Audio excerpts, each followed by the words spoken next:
Okay, so it is normal for you to have trigger moments. But the thing is, we never talk about trigger moments.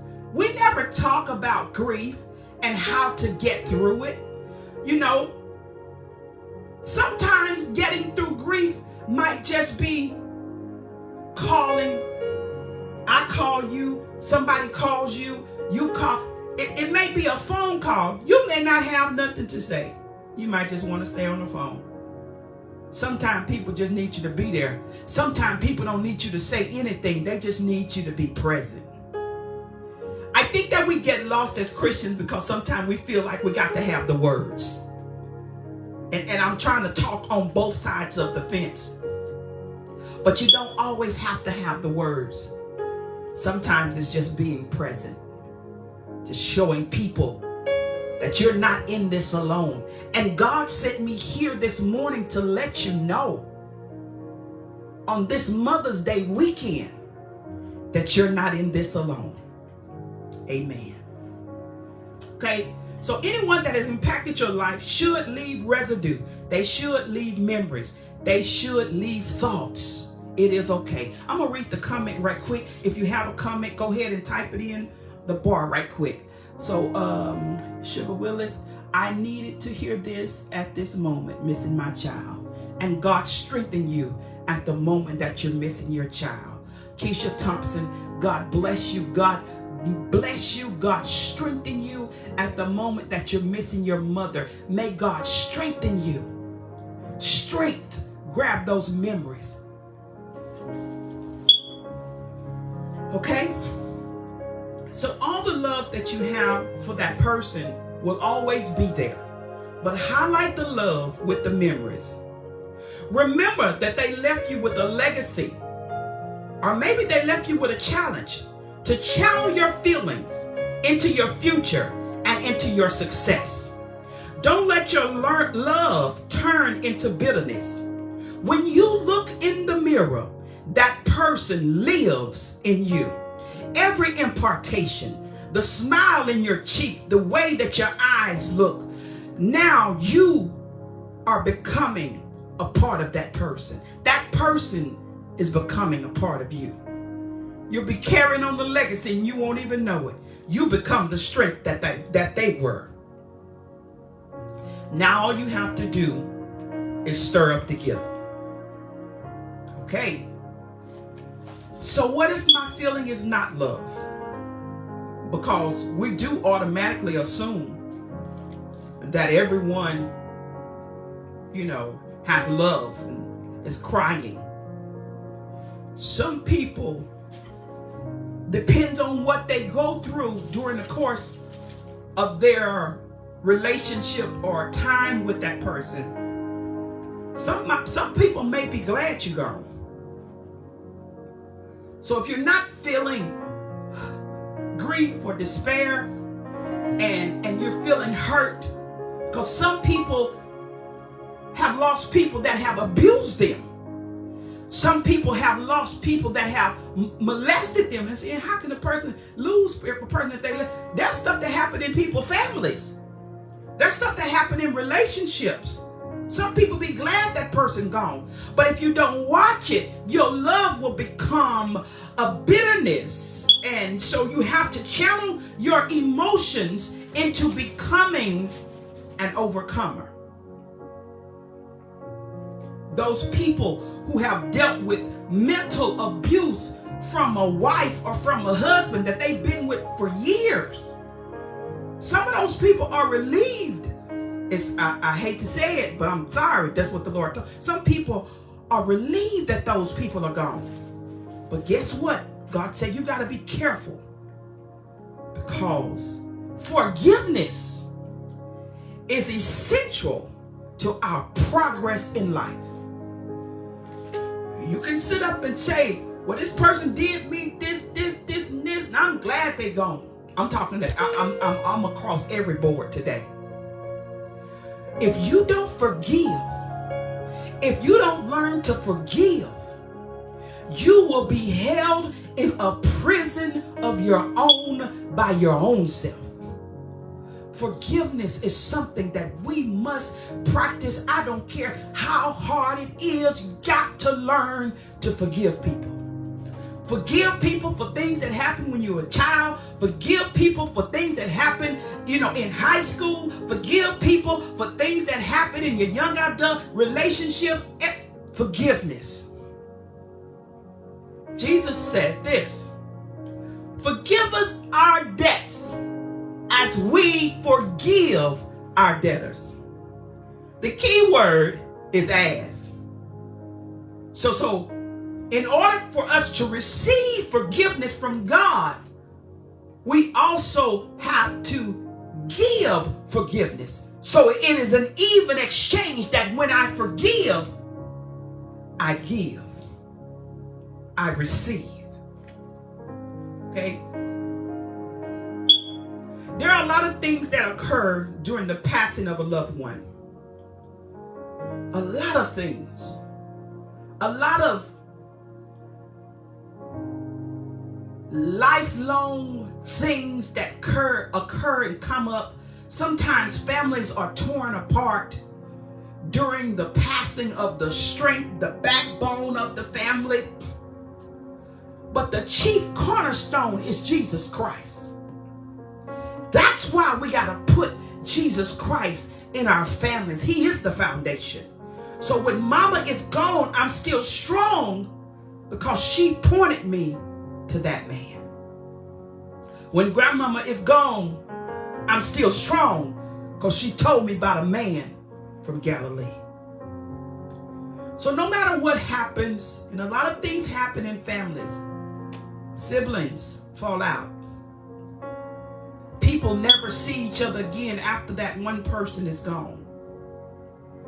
But make sure that your relationship with Christ is where it's supposed to be. I think that just because, and I'm going to jump back to this, just because a person dies, that don't mean that people get saved. It's not an automatic. And just because people die, that don't mean that people come together, even though you think they should come together. But the devil works harder at the moment that you're hurting to keep everybody separated. So he'll take a small thing and turn it into a big thing just to keep everybody separated so the hatred can continue on. The devil is trying to set up a trap in your bloodline. We got to be wise that we operate in love and forgiveness. Jesus wants us to remember this one thing. Heaven and earth shall pass away, but his word shall always remain. In Revelation 21:4, and if you read the whole chapter, it shows you where John said that he saw a new heaven and he saw a new earth because the former one had passed away. And so in verse 4, he gave us this. He said, God will wipe every tear from their eyes. There will be no more death.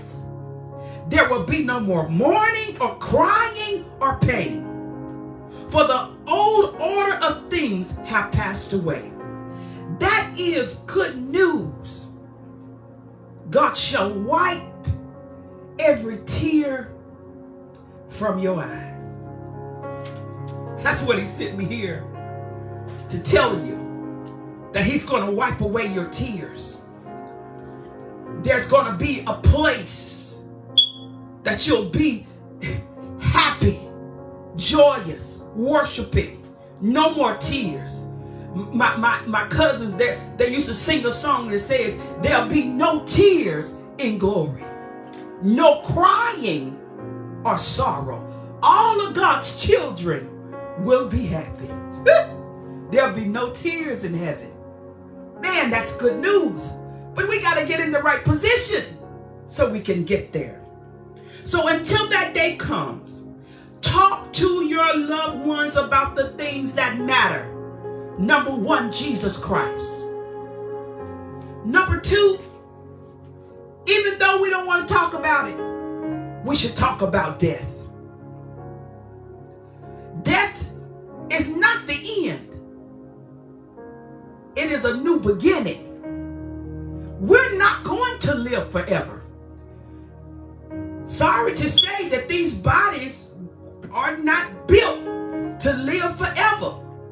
And when we have children and when we have loved ones, it may be a hard topic, but it's something that we have to prepare people for so they won't be completely off guard. Because I give my children instructions while I'm living. It don't matter if you're young. You can die young.